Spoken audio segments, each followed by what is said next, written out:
yang digunakan dalam kasus judi online terbesar. Kasus judi online yang beberapa hari sebelumnya telah diungkap. Rumah mewah milik bos besar judi online di perumahan Cemara Asri, Deli Serdang. Belakangan isu soal judi emang lagi naik daun. Gak cuma dikaitin sama lingkaran oknum aparat penegak hukum, tapi juga ke sepak bola. Belakangan kabarnya udah ada beberapa rumah judi yang jadi sponsor klub Liga 1. Tapi sebenarnya boleh nggak sih klub Indonesia pakai sponsor rumah judi?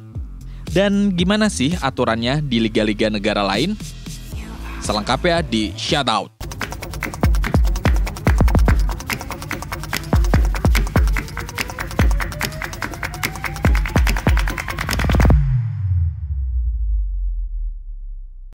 Pada 22 Agustus lalu, Rio Johan Putra didampingi oleh Indonesia Police Watch atau IPW ngelaporin dugaan klub sepak bola Indonesia yang disponsori oleh rumah judi ke Bareskrim Polri. Menurut IPW, keberadaan rumah judi sebagai sponsor dapat dilihat dari penggunaan logo rumah judi tersebut di jersey ataupun adboard di pinggir lapangan. Laporan tersebut juga menyebutkan 3 klub yang diduga telah disponsori oleh rumah judi, yakni Arema FC yang bekerja sama dengan Bola88.fun, PSIS Semarang yang bekerja sama dengan Skor88.news, dan Persikabo 1973 yang disponsori oleh sbotop.net. Sejauh ini PT LIB selaku operator liga udah panggil manajemen ketiga klub tersebut. Meski begitu, kepada PT LIB, ketiga klub tersebut menyangkal kalau mereka bekerja sama dengan situs judi online. Mereka beranggapan bahwa yang menjadi sponsor mereka adalah media online, bukan situs judi online. Dalam keterangannya di laman resmi PT LIB, Direktur Utama PT LIB Ahmad Hadian Lukita menyampaikan, dalam informasi yang disampaikan kepada kami, 3 tim tersebut telah bekerja sama dengan perusahaan portal berita atau media online. Hal yang sama juga disampaikan oleh perwakilan masing-masing klub. Intinya, para klub ini beranggapan bahwa kontrak sponsor yang mereka jalin adalah dengan portal berita dan bukan rumah judi sebagaimana yang dilaporkan kepada Bareskrim. Meski begitu, PSIS dan Arema FC udah ngambil langkah buat mutusin kontrak kerjasama sponsor mereka dengan situs-situs tersebut. Kedua klub tersebut juga udah menurunkan logo situs-situs yang dimaksud dari jersey dan jersey training mereka. Sementara Persikabo memutuskan buat nambahin tulisan .net di bawah tulisan logo Sbotop di jersey mereka. Hal tersebut untuk menegaskan kalau sponsor mereka adalah situs media online dan bukan rumah judi. Ngomong-ngomong soal Persikabo, sebenarnya dari tahun 2020 kerjasama mereka dengan Sbotop udah jadi sorotan. Hal itu bahkan ngebuat Ketua Umum PSSI Iwan Bole sampai harus angkat bicara untuk minta Persikabo, yang waktu itu masih bernama Tira Persikabo, buat ganti sponsor. Kami memerintahkan Direktur Utama PT Liga Indonesia baru, Cucu Sumantri, untuk berkomunikasi dengan pihak Tira Persikabo. Memang tidak ada aturan soal larangan situs judi menjadi sponsor tim. Namun, ini masalah kepatutan, kata Iwan.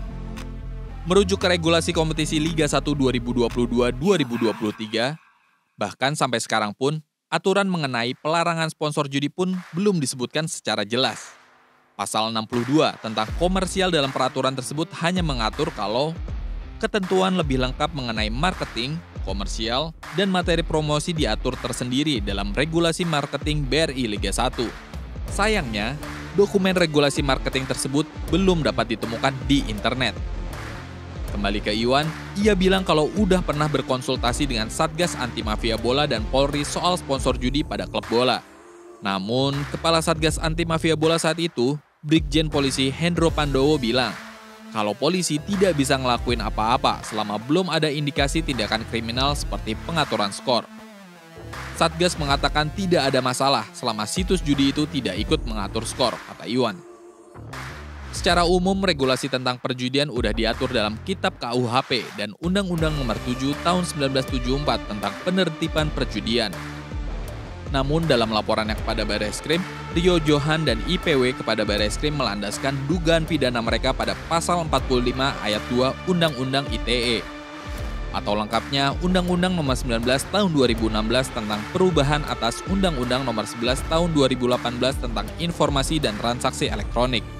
Pasal 45 Ayat 2 Undang-Undang tersebut secara jelas menyebutkan, setiap orang yang dengan sengaja dan tanpa hak mendistribusikan dan atau mentransmisikan dan atau membuat dapat diaksesnya informasi elektronik, dan atau dokumen elektronik yang memiliki muatan perjudian sebagaimana dimaksud dalam pasal 27 ayat 2 dipidana dengan pidana penjara paling lama 6 tahun dan atau denda paling banyak 1 miliar rupiah.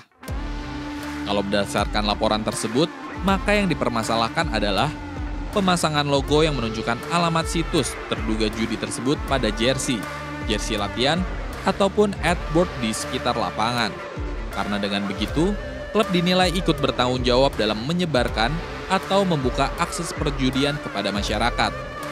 Praktik sponsor judi di klub bola belum bisa ditindak polisi selama belum melibatkan pidana seperti pengaturan skor. Makanya laporan tersebut hanya bisa mempermasalahkan pemasangan logo dan tulisan yang merujuk pada aturan pidana di UU ITE. Kebetulan ada beberapa negara lain yang udah nerapin peraturan yang cukup ketat mengenai sponsor judi ini.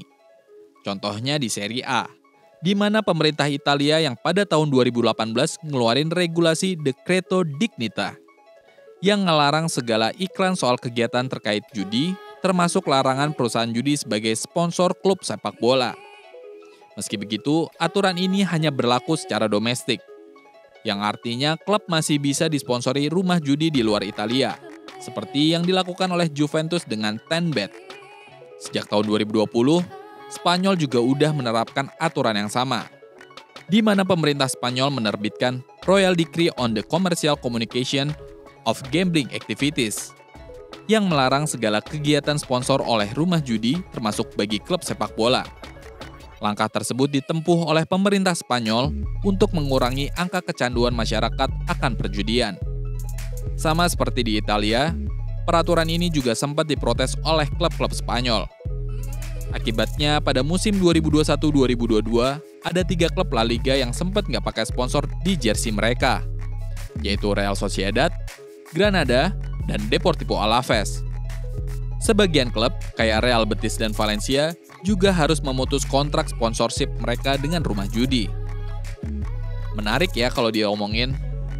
Melihat beberapa negara lain udah mulai step up untuk melarang praktik sponsor dari rumah judi, kayaknya udah waktunya juga bagi Indonesia buat ngelakuin hal yang sama. Ya, kalau nunggu regulasi dari pemerintah akan makan waktu lama. Apalagi, secara hukum pun judi di Indonesia emang ilegal. Jadi harusnya nggak ada alasan buat ngelarang hal tersebut. Kalau menurut lo gimana? Lo setuju nggak kalau sponsor judi buat klub Indonesia itu dilarang? Kasih tahu di kolom komentar ya.